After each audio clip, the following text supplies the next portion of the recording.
नमस्कार साथियों, मैं हर्ष गोयल आप सभी का इस कक्षा में स्वागत करता हूं। पिछले भाग में हमने प्रश्नावली 8.1 को समाप्त किया था और इस कक्षा में हम स्टार्ट कर रहे हैं मध्य बिंदु प्रमेय। तो देखिए, इसमें हम क्या करने वाले हैं। इस भाग में हम जानेंगे कि मध्य बिंदु प्रमेय क्या होता है, उसका कथन पढ़ेंगे और उसको सिद्ध भी हम इसमें करेंगे। साथ ही हम मध्य बिंदु प्रमेय का विलोम को भी पढ़ेंगे। तो चलिए बच्चों, स्टार्ट करते हैं आपकी मध्य बिंदु प्रमेय। तो देखिए, ये मध्य बिंदु प्रमेय क्या है। तो किसी त्रिभुज की किन्हीं दो भुजाओं के मध्य बिंदुओं को मिलाने वाला रेखाखंड तीसरी भुजा के समांतर होता है। क्या कह रही है, देखो प्रमेय कि आपके पास मान लीजिए एक त्रिभुज है ए बी सी। ये आपके पास क्या है, एक त्रिभुज है। तो किसी भी त्रिभुज की किन्हीं दो भुजाओं के मध्य बिंदुओं को मिलाने वाला रेखाखंड, यानी ए बी का मध्य बिंदु हो गया आपके पास ई और ए सी का मध्य बिंदु हो गया आपके पास एफ। तो इन दोनों भुजाओं के मध्य बिंदुओं को मिलाने वाला रेखाखंड मतलब कौन सा हो गया, ये जो ई एफ हो गया, ये हमारा क्या होता है, तीसरी भुजा के समांतर होता है। तीसरी भुजा कौन सी है, बीसी भुजा। अर्थात ई एफ हमारा समांतर होगा बीसी के। क्या बता रहे हैं हम, ई एफ हमारा समांतर होगा बीसी के। दोबारा सुनिए, देखो आपके पास एक त्रिभुज है एबीसी। आपको बोला गया है कि इसकी किन्हीं भी दो भुजाओं के मध्य बिंदु मतलब ए बी का मध्य बिंदु ई आ गया, एसी का मध्य बिंदु एफ आ गया और मध्य बिंदुओं को मिलाने वाला रेखाखंड मतलब ई एफ, ये हमारा तीसरी भुजा के समांतर होता है, यानी ई एफ समांतर होगा बीसी के। ठीक है बच्चों, सबको समझ में आया है कथन क्या है कि किसी त्रिभुज की दो भुजाओं के मध्य बिंदुओं को मिलाने वाला रेखाखंड तीसरी भुजा के समांतर होता है। अब देखिए, इसे किस प्रकार हम सिद्ध कर सकते हैं। तो देखो, सिद्ध करने के लिए हमने क्या किया, हमने एक रचना करी। क्या रचना करी, हमने क्या किया कि इस ईएफ को आगे बढ़ाया और बीई के समांतर हमने सीढ़ी खींचा। तो यहां पर हमने ये सीढ़ी खींचा और इस ईएफ को आगे बढ़ाया व डी पे मिलाया। तो सबसे पहले देखो कैसे करेंगे सिद्ध इस प्रमेय को। हमारे पास क्या क्या दिया गया है, तो दिया है, देखो क्या दिया है कि हमारे पास एक त्रिभुज है एबीसी। क्या है, त्रिभुज एबीसी है और हमें बोला गया है इसकी दो भुजाओं के मध्य बिंदुओं को मिलाने वाला रेखाखंड मतलब ए बी का मध्य बिंदु है हमारे पास ई व ए सी का मध्य बिंदु है एफ।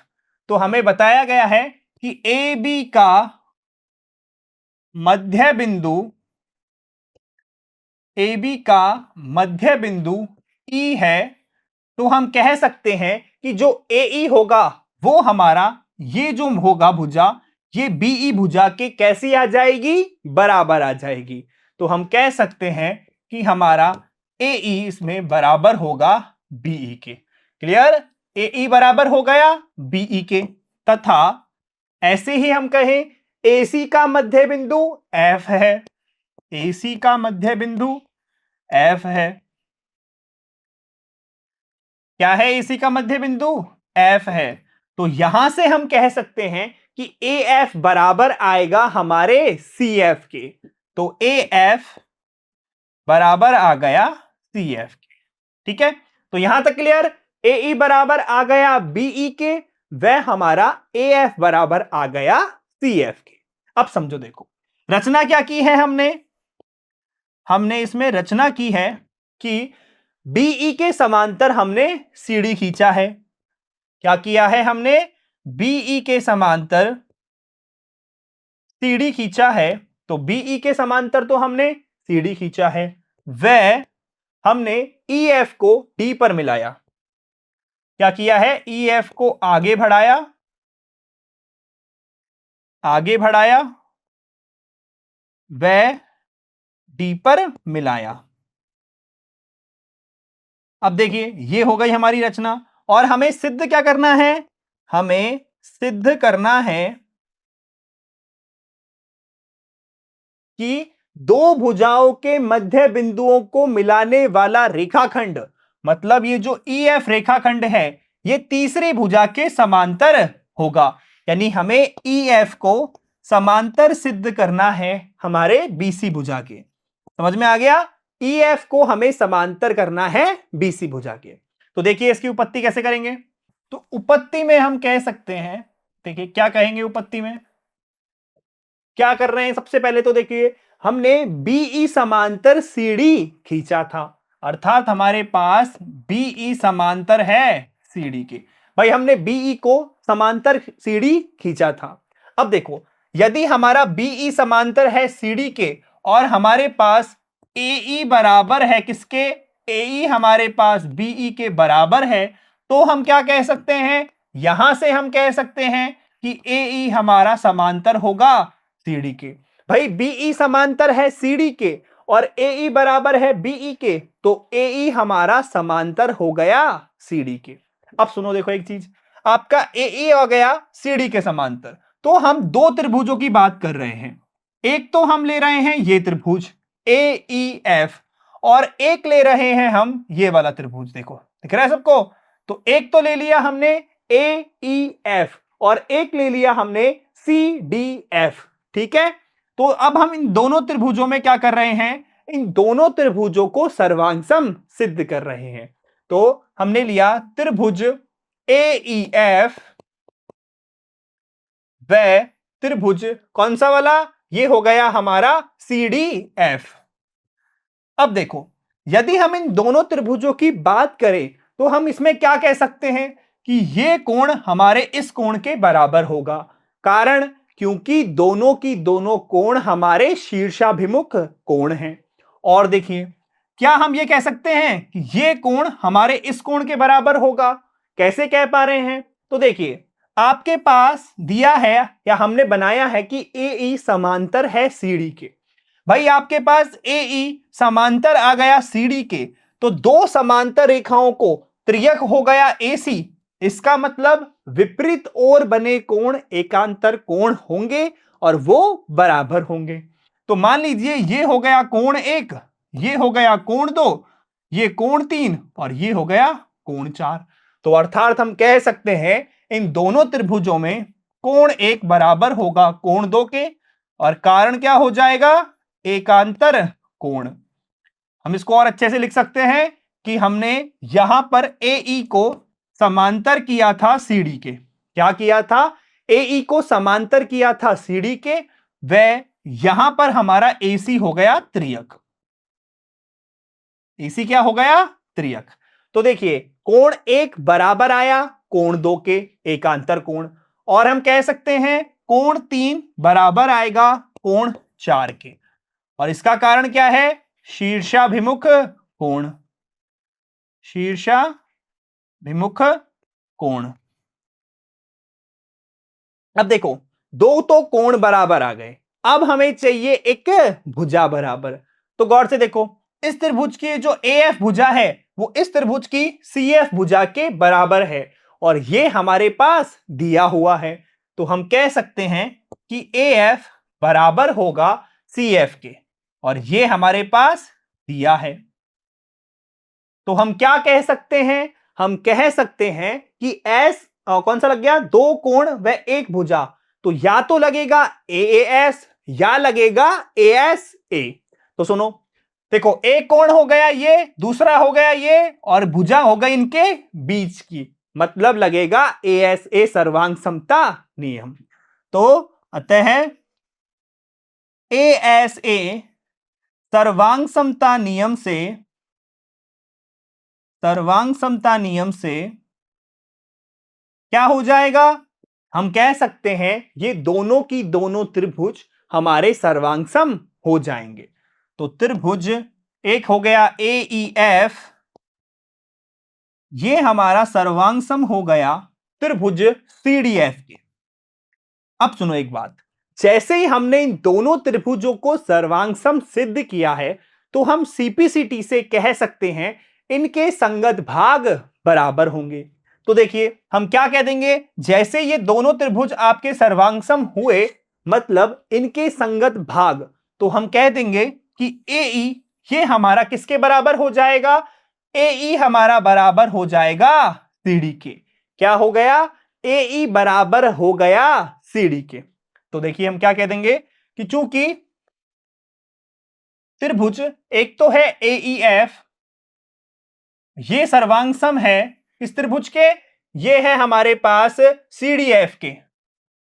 तो CPCT से क्या कह देंगे, इनकी संगत भुजाएं बराबर होंगी। AE हमारे CD के बराबर आ गया, AE बराबर CD। अब एक बात समझो, AE है वो हमारा CD के बराबर आ गया, ठीक है, और हमारे पास दिया हुआ क्या था कि ये जो AE है ये हमारा BE के बराबर है, तथा क्या दिया गया है, AE बराबर BE, ये हमारे पास दिया है। तो हम क्या कह सकते हैं, देखो AE बराबर है CD के और AE बराबर BE है, तो इन दोनों से हम कह सकते हैं कि हमारा जो BE होगा वो CD के बराबर होगा। तो उपरोक्त से क्या कह देंगे हम कह देंगे कि हमारा जो CD है ये बराबर हो जाएगा BE के। अब एक बात समझो, CD आपका BE के बराबर आ गया और हमने रचना में क्या माना था कि BE समांतर CD है। तो अब आप समझो, जब आपकी दो सम्मुख भुजाएं BE व CD समांतर आ गई, वह एक दूसरे के बराबर आ गई, तो ये जो हमारा चतुर्भुज बन रहा है, कौन सा चतुर्भुज, ये जो हमारे पास EDCB चतुर्भुज है, ये किस प्रकार का चतुर्भुज होगा, ये हमारा एक समांतर चतुर्भुज बनेगा। तो हम कह सकते हैं कि ये बराबर हो गया तथा CD समांतर है BE के, तो क्या हो जाएगा, हमारा EDCB एक समांतर चतुर्भुज होगा, एक समांतर चतुर्भुज होगा। तो अब आपके पास चतुर्भुज कैसा आ गया, समांतर चतुर्भुज आ गया। तो समांतर चतुर्भुज में क्या होता है, सम्मुख भुजाएं समांतर होगी, अर्थात हमारा ये जो ईडी है ये भी हमारी किसके समांतर आएगी, ये हमारी समांतर आएगी बीसी के। तो अतः क्या आ जाएगा, हमारे ये जो ईडी भुजा है ये समांतर आ गई बीसी भुजा के। तो हम यहां से क्या कह सकते हैं, जब हमारी ईडी भुजा बीसी के समांतर है तो यहां से ये जो ईएफ होगा ये भी हमारा बीसी के समांतर आएगा। किसके आएगा, ईएफ समांतर आएगा बीसी के। तो यहां से हम कह सकते हैं कि ईएफ समांतर आएगा बीसी के। इति सिद्धम, यही सिद्ध करना था हमें कि हमारा EF समांतर आ गया BC के। अतः हम कह सकते हैं, क्या कह सकते हैं कि यदि किसी त्रिभुज की किन्हीं दो भुजाओं के मध्य बिंदुओं से बना रेखाखंड तीसरी भुजा के समांतर होता है। क्लियर, समझ में आ गई ये प्रमेय, हमने किस प्रकार इसे सिद्ध किया है। एक बार बच्चों इसे जल्दी जल्दी दोबारा देखते हैं। देखो क्या किया सबसे पहले हमने, तो हमारे पास क्या क्या था, एक त्रिभुज था ABC जिसके मध्य बिंदु E व F थे। तो यहां से AE बराबर BE, AF बराबर CF। हमने रचना में क्या किया, BE के समांतर CD खींचा, ये BE समांतर CD खींचा, वह हमने EF को आगे बढ़ाया D पर। क्लियर, तो फिर देखो हमें सिद्ध करना था EF समांतर है BC के। तो उसके बाद देखो हमने क्या किया कि हमारे पास BE समांतर है CD के और AE बराबर दिया गया है BE के, तो AE समांतर आ गया CD के। फिर हमने दो त्रिभुज लिया, एक लिया AEF व दूसरा लिया हमने CDF। इन दोनों त्रिभुजों में कोण एक बराबर आ गया कोण दो के, एकांतर कोण होने के वजह से। कोण तीन बराबर आ गया कोण चार के, शीर्षाभिमुख कोण होने के कारण। और AF बराबर आ गया हमारे CF के। तो ASA सर्वांग समता से ये दोनों त्रिभुज सर्वांग सम हो गए। फिर हमने CPCT लगा दिया, यहां से AE बराबर हो गया CD के, तो देखिए, और AE बराबर BE हमारे पास दिया था, तो यहां से CD बराबर BE आ गया, और CD समांतर भी है BE के, तो हमारा ये जो चतुर्भुज है ये एक समांतर चतुर्भुज हो गया। तो यहां से हमारा जो ED है वो BC के समांतर आ गया, और यहां से हम कह सकते हैं EF समांतर होगा BC के। ठीक है बच्चों, सभी को समझ में आया? अब करते हैं हम अगली प्रमेय। तो देखिए, मध्य बिंदु प्रमेय का विलोम। तो हमारे पास एक और प्रमेय है जो हमारी मध्य बिंदु प्रमेय का विलोम है। देखिए क्या है ये, कि किसी त्रिभुज की एक भुजा के मध्य बिंदु से दूसरी भुजा के समांतर खींची गई रेखा तीसरी भुजा को समद्विभाजित करती है। तो देखिए, आपके पास एक त्रिभुज है ABC, इसकी मान लीजिए एक भुजा है AB और इसका मध्य बिंदु है E। तो इसके मध्य बिंदु से खींची गई रेखा कौन सी, देखो, इसके मध्य बिंदु से दूसरी भुजा के समांतर खींची गई। दूसरी भुजा मतलब इस BC भुजा के हमने समांतर रेखा खींच दी EF, तो ये जो EF रेखा है ये क्या करेगी, तीसरी भुजा जो हमारी AC है इस तीसरी भुजा को समद्विभाजित करेगी, मतलब AF बराबर आएगा CF के। दोबारा सुनो, देखो, एक त्रिभुज है ABC, इसमें एक भुजा मान लीजिए AB, इसके मध्य बिंदु आ गया E, तो इसके मध्य बिंदु से दूसरी भुजा हो गई BC, इसके समांतर, तो इसके मध्य बिंदु से BC के समांतर हो गई हमारी रेखा EF। तो ये EF क्या करेगी, ये हमारी तीसरी भुजा AC को समद्विभाजित करेगी। क्लियर? समझ में आ गया ये प्रमेय कथन क्या है? अब देखो इसमें कैसे करेंगे इसका प्रूफ। देखो, जैसा हमने पिछले में किया था, BE के समांतर हमने CD क्या किया, खींच लिया, और EF को D पर मिलाया। तो देखिए किस प्रकार से सिद्ध कर सकते हैं। हमारे पास दिया है त्रिभुज ABC है, जिसमें क्या है हमारे पास, इसमें हमें बोला गया है कि AB का मध्य बिंदु E है, AB का मध्य बिंदु E है। तो यहां से हम क्या कह सकते हैं कि हमारा AE बराबर आएगा BE के। तो AE बराबर आ गया BE के। अब देखो और क्या बोला गया है कि जो EF है ये हमारा समांतर है BC के, तथा हमें EF समांतर बोला गया है BC के, क्योंकि एक भुजा का मध्य बिंदु से दूसरी भुजा के समांतर यानी BC के समांतर हो गई हमारे पास EF। और हमसे सिद्ध क्या करवा रहा है कि ये जो AF है ये हमारे CF के बराबर है, कि तीसरी भुजा को समद्विभाजित करती है। तो देखिए ये हमारे पास हो गया। रचना में हमने क्या किया, रचना में हमने क्या किया कि BE के समांतर CD खींचा, BE समांतर CD खींचा, वह क्या किया, EF को आगे बढ़ाया D पर।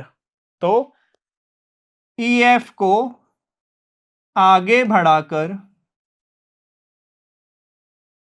D पर मिलाया। ठीक है, इसको आगे बढ़ाकर D पर हमने मिला दिया। और हमें सिद्ध क्या करना है, हमें सिद्ध करना है, क्या सिद्ध करना है बच्चों, हमें सिद्ध करना है AF बराबर होगा हमारे CF के। AF बराबर होगा CF के। तो देखिए इसकी उपपत्ति किस प्रकार करेंगे। तो उपपत्ति देखिए, तो उपपत्ति में क्या करेंगे हम, तो सबसे पहले तो देखिए हमारे पास क्या दिया था, एक त्रिभुज था जिसमें हमें AE बराबर BE दिया गया था, और EF हमारे पास समांतर है BC के। क्या है हमारे पास, EF समांतर है BC के। तो EF हमारे पास समांतर है BC के, ये हमें क्या है, दिया हुआ है। अब सुनिए, जब हमारा EF समांतर है BC के, क्या आ गया, EF समांतर BC, तो हम ये कह सकते हैं ना कि ED हमारा समांतर आएगा BC के। तो यहां से हमारा ED समांतर आ गया BC के। क्या आ गया? हमारा ईडी समांतर आ गया बीसी के। क्लियर? ईडी समांतर बीसी। तथा रचना में हमने क्या लिया था कि जो हमारा बीई है ये हमारे सीडी के समांतर है, तथा बीई हमारा समांतर है सीडी के। बीई किसके समांतर आ गया?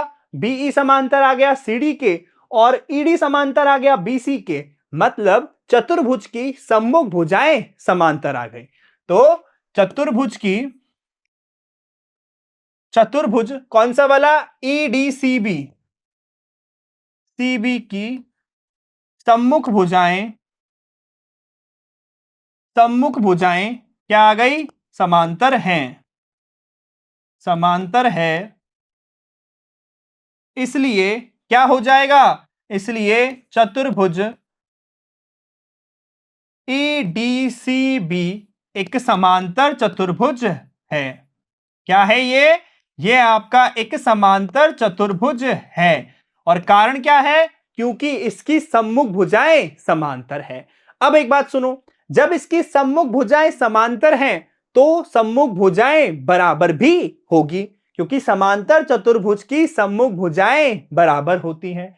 तो यहां से हम क्या कह सकते हैं कि ये जो हमारी बीई भुजा है ये किसके बराबर होगी? ये हमारी सीडी भुजा के बराबर आएगी।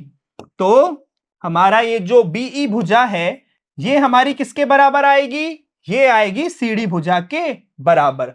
और कारण क्या है? समांतर चतुर्भुज की सम्मुख भुजाएं बराबर होती हैं।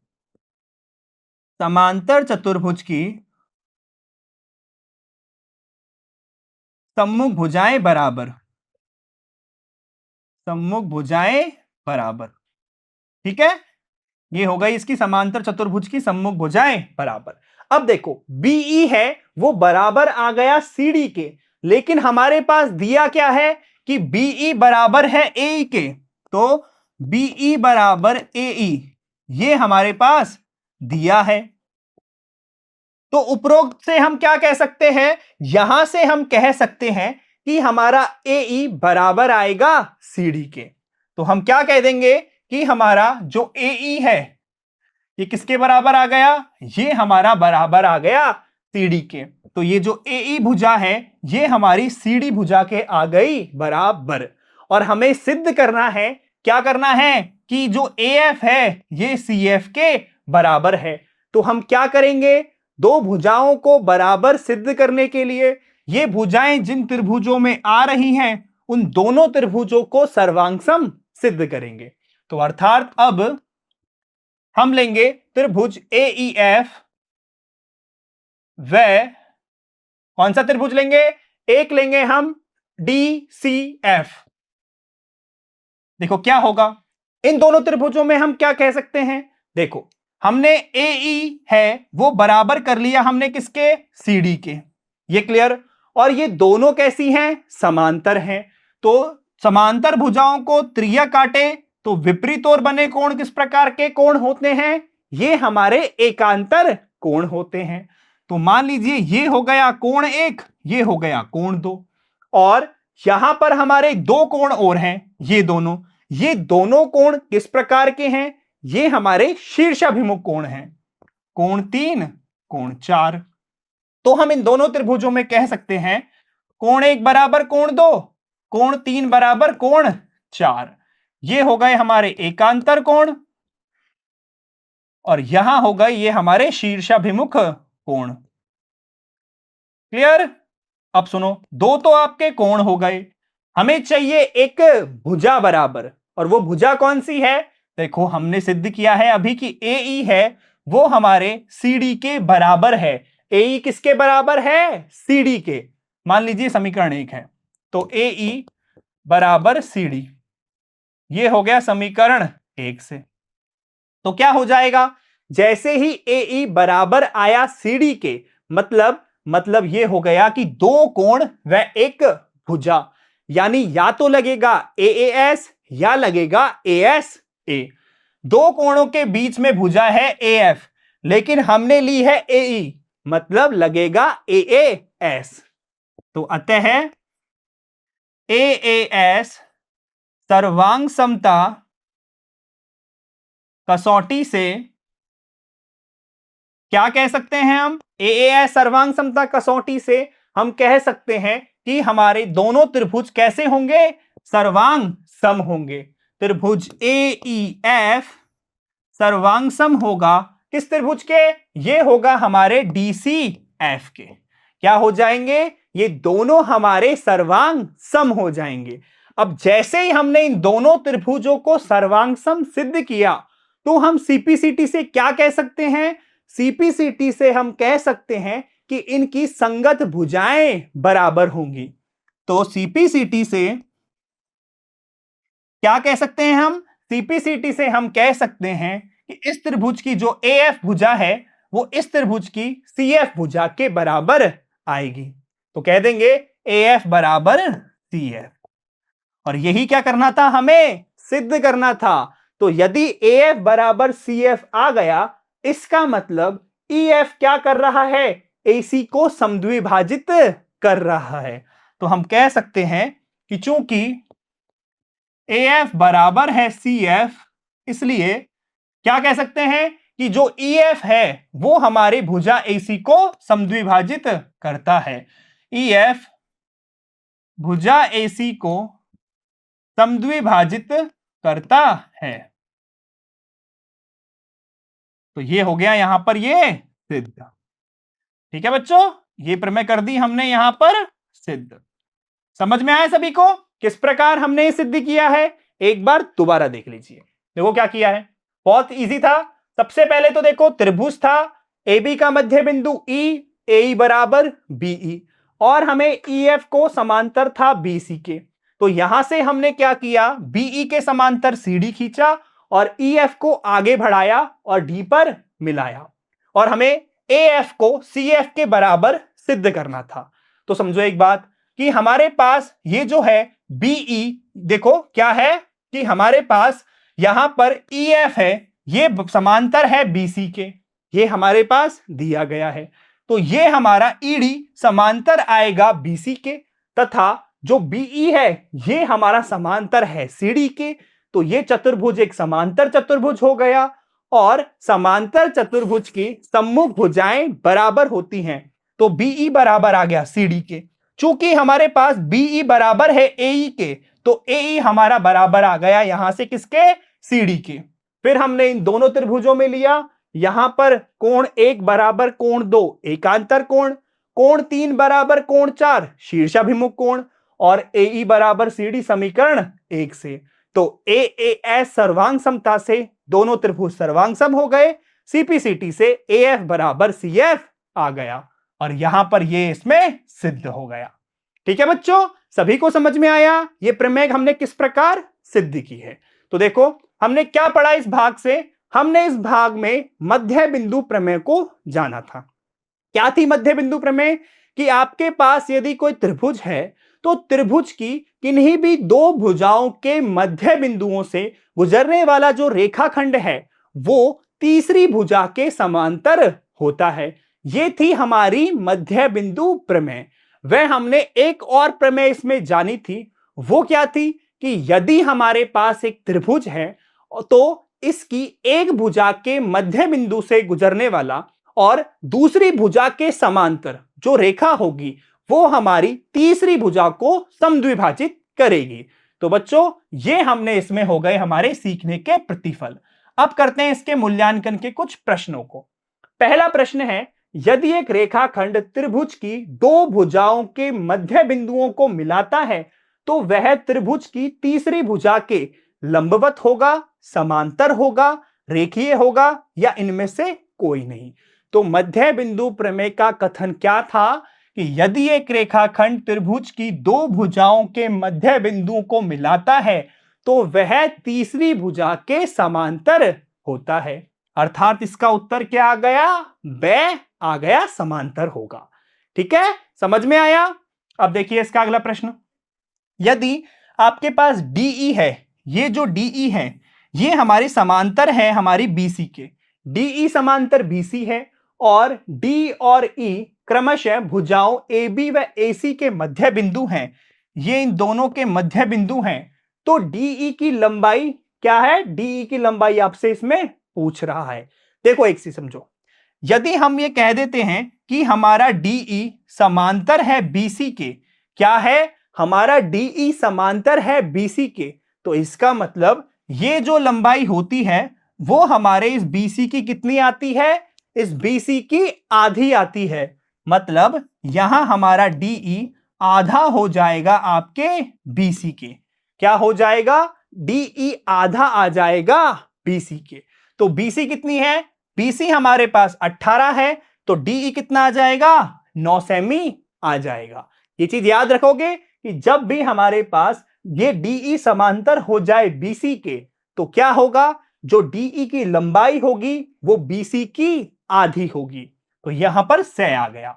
अगला प्रश्न देखो, एक त्रिभुज ABC में, एक त्रिभुज ABC में AB है 3, BC है 4, CA है 5।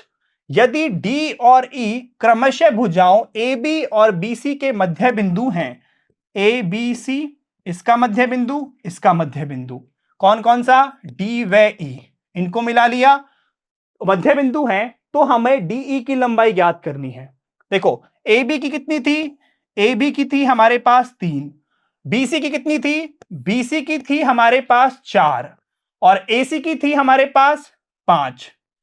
तो हमें पता है कि DE की लंबाई इसके समांतर, यानी BC DE समांतर हो जाएगा किसके, DE हमारा समांतर हो जाएगा BC के। समझ में आया, DE समांतर हो जाएगा BC के। क्यों, मध्य बिंदु प्रमेय से। तो मध्य बिंदु प्रमेय से हमारा DE समांतर आ गया BC के, और जैसे ही हमारा DE BC के समांतर आए तो DE बराबर क्या हो जाता है, 1/2 BC। तो BC का है 4, तो 4 का आधा 2, तो कितना आ गया इसका, 2 सेंटीमीटर। सही जवाब। क्लियर बच्चों, सभी को समझ में आया किस प्रकार हमने प्रश्न को हल किया है। तो बच्चों ये भाग करते हैं हम यहां पर समाप्त। इस भाग में हमने मध्य बिंदु प्रमेय के कथन को जाना तथा उसे सिद्ध किया, वह मध्य बिंदु प्रमेय का विलोम भी हमने इसमें पढ़ा है। अब अगले भाग में हम इसके उदाहरण 6 व 7 को हल करेंगे। मैं आशा करता हूं आप सभी को मेरी कक्षा अच्छी लगी होगी। मिलते हैं अगली कक्षा में, तब तक के लिए पढ़ते रहिए, बाय।